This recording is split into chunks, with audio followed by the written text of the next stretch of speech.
কোনো একটা long trip শেষ করে আসলে নিজেকে রিসেট করতে সময় লাগে আমার 3 থেকে 4 দিন ঘুম আর নিয়ম মতো চলার পর মোটামুটি নিজে আবার রিসেট হয়ে যাই। কিন্তু বাইকটাকে আসলে পরের দিনে রিসেট করে রাখতে হয়, কারণ কবে কখন কোথায় আবার এই ঘোড়াকে নিয়ে যুদ্ধে যেতে হয় এটা তো বলা যায় না। এই জন্য আজকে বাইকটাকে সার্ভিসে দিয়ে দিব, যদি সার্ভিস সেন্টার খোলা থাকে, আর যদি নাও থাকে ইঞ্জিন অয়েলটা চেঞ্জ করতে হবে, কারণ ইঞ্জিন অয়েলের কিলোমিটার 1000 গত রাতে পার হয়ে গেছে। দেখলাম ঘটনা আছে একটা, ওইটা বাইকে উঠে বলতেছি, চলেন। ঘটনা যেটা হয়েছে, আমার এই ট্রিপ বিটার মধ্যে আমি ইঞ্জিন অয়েলের যেই মাপকাঠি ওইটা রাখি আর কি। এখন কালকে 999 কিলোমিটারে এসে ওটা কি হ্যাং হয়েছিল কিনা আমি ঠিক বুঝলাম না। চলেন বের হয়ে কথা বলি। ভাই আল্লাহ হাফেজ। তো হঠাৎ করে কি হয়েছে, 999 কিলোমিটার 999.9 কিলোমিটারে এসে এটা আর উঠতেছে না। তা আমি ভাবছি যে 1000 কিলো হয়েছে বা কিছু। এখন এটার মধ্যে এই বাইকের টোটাল কিলো কত চলছে দাঁড়ান, আমাকে একটু চেঞ্জ করে দেখতে হবে। টোটাল কিলো চলছে হচ্ছে 3800, অলমোস্ট 4000। তো এটার ব্রেক ইন পিরিয়ড পার হয়ে 2টা লং ট্রিপ করে এই বাইক ফুল ফিল ফ্রি হয়ে গেছে, এরকমটাই আমি বলতে পারি। এখন আমি এটাতে আসলে সিনথেটিক ইঞ্জিন অয়েল দিব। এর আগে কি দিছি আমি নিজেও জানি না। বাজাজের ব্যাপারটা হচ্ছে এই বাইকের ইঞ্জিন অয়েল গ্রেড মেবি 2050। তো আমি আসলে ইঞ্জিন অয়েল গ্রেডটা থেকে একটু বের হয়ে দেখতে চাই যে আসলে অন্য ইঞ্জিন অয়েল দেওয়ার পরে এই বাইকটার পারফরমেন্স কেমন কি হয়। আমি একটু গ্রেড চেঞ্জ করব। তবে আপনাদেরকে একটা সতর্কীকরণ বার্তা এখানে আমি দিয়ে রাখি, কখনোই আপনি ইঞ্জিন অয়েলের গ্রেড চেঞ্জ করবেন না। ব্যাপারটা কীরকম, ধরেন এমন হইলো যে আপনার ইঞ্জিন অয়েলের গ্রেড হচ্ছে 10W30, আপনি ওইটাতে 10W40 ইউজ করতে পারেন, একদিক মিল রাখেন। আপনার ধরেন ইঞ্জিন অয়েলের গ্রেড হচ্ছে 10W40, আপনি ওটা 30 ইউজ না করাই ভালো, কম ইউজ না করাই ভালো। তো এরকমটা আর কি। আবার এটা যেমন 20W50 মেবি এটার, কিন্তু বাংলাদেশে 20W কত 40 বা কিছু একটা এদিক সেদিক আছে। ইন্ডিয়াতে একরকম দেয়, বাংলাদেশে আবার গ্রেডটা চেঞ্জ করে ফেলছে, বাংলাদেশে অন্য গ্রেডেরটা দেয়, এরকম একটা ব্যাপার আছে। তো আমি এবার যেটা করব, আমি এক্সপেরিমেন্ট করব হচ্ছে এই বাইকটার মধ্যে 10W40 শেল অ্যাডভান্স আলট্রা এই ইঞ্জিন অয়েলটা দিয়ে। অ্যান্ড ওটা ফুল সিনথেটিক। আমি আমার অন্যান্য সব বাইকগুলোতে হচ্ছে শেল অ্যাডভান্স আলট্রা ইউজ করি। এইবার এটার মধ্যে দিয়ে যদি পারফরমেন্স ভালো পাই, তাহলে পরবর্তীতেও আমি এই ইঞ্জিন অয়েলটাই কন্টিনিউ করব। কারণ কি, এই ইঞ্জিন অয়েলটা আমি বড় কোয়ান্টিটির একসাথে কিনি। আমার সব বাইকে একই ইঞ্জিন অয়েল ইউজ করার কারণে এবং শুরু থেকে সিনথেটিক ইউজ করার কারণে আমার দেখা যায় ইঞ্জিন অয়েল লাগে বেশি। আর বাইক মাঝে মধ্যে এটা কিনি সেটা কিনি, তো চেঞ্জ করলে আমি সব বাইকে এটাই ঢালি। বাট এইটার গ্রেডের সাথে মিলে না। বাট এইবার আমি এই রিস্কটা নিব, কারণ আমার মনে হইতেছে এই রিস্কটা এবার নিয়ে আমার দেখা উচিত। বেশ গরম পড়ছে, বেশ গরম, ঘামতেছি। আর এর মধ্যে দেখলেনই তো আর বলছি কি না, আমি ওইখানে যা দেখি যে আসলে আমার বাইক ফেরি বন্ধ হওয়ার কারণে আমার যে ইঞ্জিন অয়েলগুলো কেনা আছে ওইখান থেকে নিতে পারতেছিলাম না। দেন ইঞ্জিন অয়েল নেওয়ার জন্য আবার আসছি। আর ঘটনা যেটা, এটা হচ্ছে 10W40 অ্যান্ড এটা ফুল সিনথেটিক। এটা আমি বললাম না যে ব্যবহার করতেছি 3 বছরের উপরে হবে বা 3 বছরের আশপাশে। অ্যান্ড প্রত্যেকটা বাইকের সার্ভিস ভালো পাওয়াতে এবার আমি এই রিস্কটা নিতেছি। এর এই না যে আপনাদেরকে আমি এই রিস্ক নিতে বলবো, আমি আগে ব্যবহার করে দেখি যে আসলে ঘটনাটা কোন দিকে যায়। যদি ভালো হয় অবশ্যই আপনাদেরকে জানাবো, খারাপ হওয়ার কোনো চান্স নাই। কারণ আমি এমনি আমার ভাই ব্রাদার অনেককে দেখছি যারা হচ্ছে অন্যান্য গ্রেডের ইঞ্জিন অয়েল ইউজ করছে, তবে এটা রিকমেন্ডেড না। এটা এই রিস্ক কেউ নেবেন না, এক। আর দুই হচ্ছে, আমি জানানোর পরে তারপরে আমি একটা দিয়ে আমি কিন্তু যাচাই করবো না, আমি 2 থেকে 3টা ইউজ করবো পরপর। অ্যান্ড তারপরে আপনাদেরকে জানাবো যে পিস্টন অ্যান্ড রিংয়ের অবস্থা কীরকম কী আছে। তবে আপনার বাইকের গ্রেড যদি হয় 10W40, আমি বলবো অন্য কোনো ইঞ্জিন অয়েল না, অন্য কোনো গ্রেড না, এটা ব্যবহার করতে পারেন।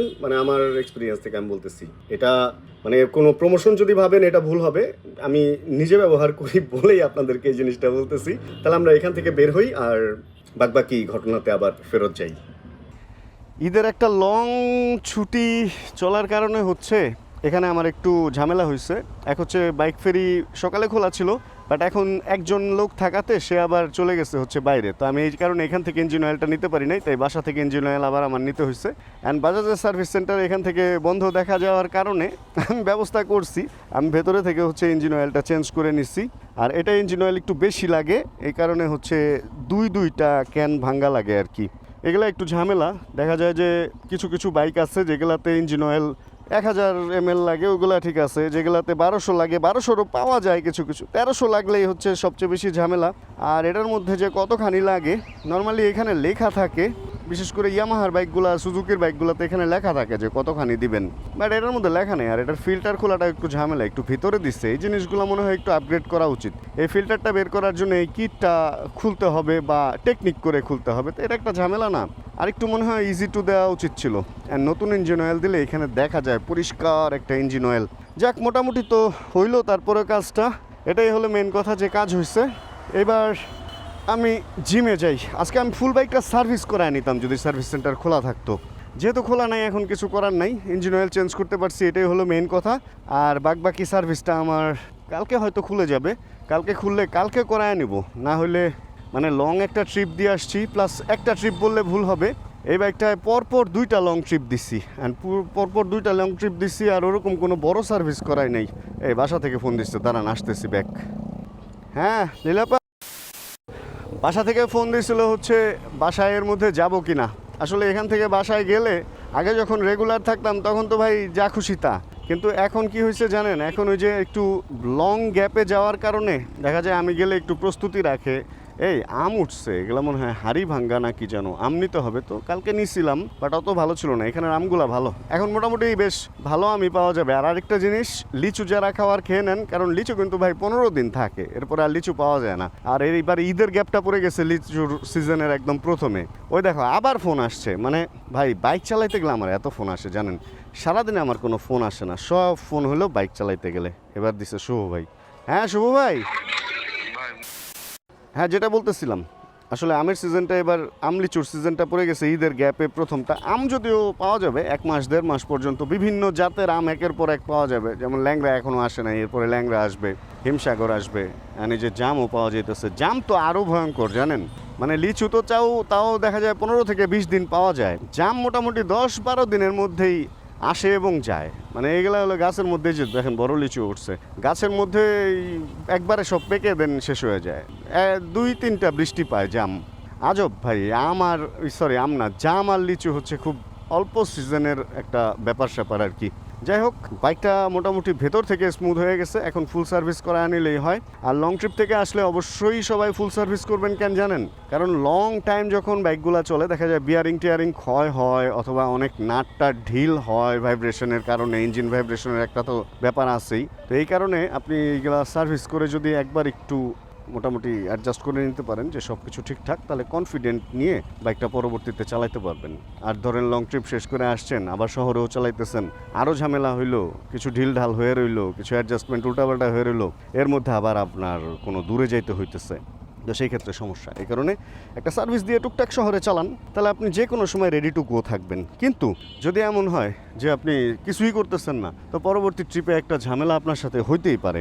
এরকম ঘটনা অনেকের ঘটে। আবার অনেকে কী করে, চালায় লং ট্রিপে যাওয়ার আগের দিন মানে দেখা যায় যে একদম প্যারা নিয়ে বাইক মডিফিকেশন বা বাইকে এই জিনিসগুলা করে।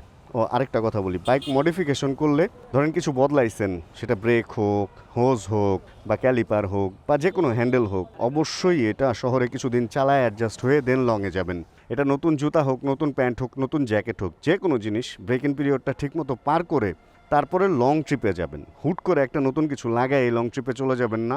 অ্যান্ড ওই যে আগের রাতে সার্ভিস করে নিজে থাকবেন টায়ার্ড, বাইক থাকবে ঠিক, বাট আপনি থাকবেন টায়ার্ড। এই কারণে অনেকে অ্যাক্সিডেন্টও করে, দেখা যায় অনেক রাত পর্যন্ত বসে বাইক সার্ভিস করছে, দেন পরের দিন নিজে টায়ার্ড, বাইক তো ঠিক। তো এই জিনিসগুলো একটু মাথায় রাখতে হবে। যাক চলেন, এগুলো তো মাথায় থাকবেই। আমরা এবার যেটা করব, একটু জিমে যাই, একটু নিজের দিকেও খেয়াল করি। বাইকের ব্যাপার তো হইলো, নিজেরটাও দেখি। এবার মনস্টার সুন্দর লাগতেছে, বাইকটা মনে হয় একদম নতুন। একটা জিনিস কি জানেন, অনেকে জিমে আসে এরকম স্টোরি শ্যুট করে, এই করে সেই করে, কত কিছু করে জিমে এসে, কিন্তু আমার এমন একটা অবস্থা, আমি জিমে আসলে আমার ক্যামেরা বের করতে লজ্জা লাগে। অলওয়েজ জিমে আসলে আমি চুপচাপ ঢুকি, চুপচাপ বের হয়ে যাই। কখনো ক্যামেরা বের করে যে ভিডিও করব এই সাহস আমার হয় না। বাট আজকে জিম একদম ফাঁকা, আর জিম ফাঁকা হওয়াতে হচ্ছে আজকে একটু ভিডিও করার সাহস করছি।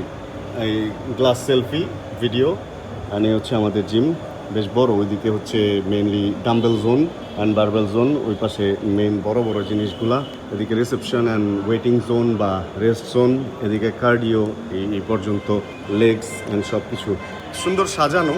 মেম্বার মোটামুটি দিনের বেলা কম আসে, এই জন্য আমার এক্সারসাইজ দিনেই বেশি করা হয়। এই তো, তাহলে এক্সারসাইজ শুরু করি, দেখা হবে আবার 1 থেকে 1.5 ঘন্টা পর। এক্সারসাইজ শেষ, কার্ডিও শেষ, সব কিছু শেষ, আর এখন রেডি হইতেছিলাম। এর মধ্যে একটা জিনিস মাথায় আসলো যে ভিডিওতে আমি জিমে ঢোকার পরেই দেখাইছি যে আমি এই জিনিসটা এখন এটার ভেতরে একটা স্প্রিং আছে, যেটা হচ্ছে যে কোনো পাউডার বা যে কোনো জিনিস শেক করে মিলাইতে সহযোগিতা করে পানির সাথে। এটা একটা শেকার, নর্মালি বিভিন্ন রকম সাপ্লিমেন্ট বা বিভিন্ন রকম ব্যাপার স্যাপার মিলানোর জন্য এগুলো আমরা ইউজ করি জিমে। অনেকে মনে করতে পারেন যে আসলে এগুলা থেকে পানি খাওয়ার জন্য এগুলো ব্যবহার করে। হ্যাঁ, আমরা পানি খাওয়ার জন্য ব্যবহার করি, যেহেতু কেনা আছে এই জন্য পানি খাওয়ার জন্য ব্যবহার করি, বাট পানি খাওয়ার জন্য এগুলার কোনো দরকার নেই, বোতলেই যথেষ্ট। যদি কোনো কিছু এরকম গুলায় খাওয়ার দরকার পড়ে সেক্ষেত্রে হচ্ছে এই ধরনের শেকার প্রয়োজন পড়ে, কারণ এই একটা শেকারের দাম 350-400 বা 1000 খানেক টাকারও আছে। তো অযথা এত টাকা কেন খরচ করবেন যেখানে আপনি 20 টাকা দিয়ে এক বোতল পানি সহ পানি পাচ্ছেন। এই হচ্ছে শেকার, এটার কাজ অন্য যারা প্রোটিন শেক বা এগুলা খায় তাদের জন্য। আর প্রোটিন কেন খাবেন বা কি, এগুলা নিয়ে আরেকদিন কথা হবে। Six pack coming soon. Dhaka শহর না এখনো পর্যন্ত ওই রূপে ফেরত আসে নাই যে রূপটা আগের ছিল। ঈদের পরে এখনো পর্যন্ত দোকানপাট সব কিছু খুলে নাই, বিশেষ করে সেকেন্ড হ্যান্ড বাইকের সব খুলে নাই, নতুনগুলা খুলে গেছে। রাস্তাঘাটে গাড়ি ঘোড়াও অনেক কম, অনেকেই এখনও পর্যন্ত আসে নাই, কারণ যে গার্মেন্টস এখনও খুলে নাই। তো গার্মেন্টস রিলেটেড যারা কাজ করে তারা তো আর এখনও পর্যন্ত ফিরে নাই, তারা বেশ 11 দিনের মনে হয় একটা ছুটি পাইছে। এই কি অবস্থা? একটা জিনিস কি জানেন, মানুষকে না সামাজিক জীব করেই বানানো হয়েছে। এটা কেন বললাম, আপনি যত যাই করেন না কেন, চুল কাটার জন্য আপনাকে আরেকজনের কাছে যাইতেই হবে, তো সেখানে আপনাকে সামাজিকতা রক্ষা করতেই হবে। আর যদি ওরকম কোনো মেশিনও কিনেন, তারপরেও ভাই নিজের চুল নিজে পেছনে টিছনে হয় না আসলে। আবার একটা ব্যাপার আছে, আপনি যদি সামাজিক নাই চিন্তা করেন নিজেকে, তাহলে চুল বড় হোক আর কি, এটা দিয়ে আপনার কি আসে যায়, বা দেখতে কেমন দেখা যেতেছে ওটা দিয়ে কি আসে যায়। যাই হোক, মেন কথা হচ্ছে আমার চুল কাটাইতে হবে। যদি সেলুনটা খোলা থাকে, জিম টিম করে বেরোইছি, শরীরে ঘাম টাম লাগছে, শাওয়ার নেওয়া লাগবে, তাই একবারে যদি চুলটা কেটে দেন ঢুকতে পারি বাসায়, তাহলে এক শাওয়ারে 2 কাজ হয়ে যাবে। সিঙ্গেল মানুষ, আর তো কোনো কাজ নেই আমার শাওয়ারের, জাস্ট পরিষ্কার হওয়ার জন্যই শাওয়ার নেই আর কি। আর তাল যাদের খাওয়ার খেয়ে নিয়েন, কারণ তাল বড় হয়ে যেতেছে, পেকে যাবে, শক্ত হয়ে যাবে কিছুদিনের মধ্যে। অনেকের আবার শক্ত তালই পছন্দ, এরকম লোকও আমি চিনি। এই হলো অবস্থা। যাক, তাহলে আমরা চলেন আগাই, দেখি সামনের দিকে যাই। আর কিছু জিনিসপত্র কিনে বাসায় ঢুকতে হবে যেহেতু আজকের ভিডিও থেকে, তাহলে এখানে বিদায় নিয়ে নেই। হোপ রাখতেছি এই ভিডিওটা আপনাদের ভালো লাগছে। যদি ভিডিও ভালো লাগে তাহলে কী করতে হবে, ছোটো করে একটা লাইক দিতে হবে। চ্যানেল নতুন হন তাহলে সাবস্ক্রাইব করে হয়ে যেতে হবে আমাদের ফ্যামিলি মেম্বার। জানাবেন কে কোন জায়গা থেকে ভিডিও দেখছেন। যতক্ষণ পরবর্তী ভিডিওটা নিয়ে আবার আমি না আসতেছি, ততক্ষণ ইনশাআল্লাহ আমরা থাকবো ভালো, আমরা থাকবো সুস্থ এবং করতে থাকবো ছিল ইনশাআল্লাহ। অবশ্যই জানাবেন নেক্সট ট্রিপটা কোন জায়গায় দেখতে চান। আগামী এই সপ্তাহের মধ্যে আমি নেক্সট ট্যুরে বের হয়ে যাবো ইনশাআল্লাহ। Yo, chill bro. Check the mic and make sure it sound right, boys.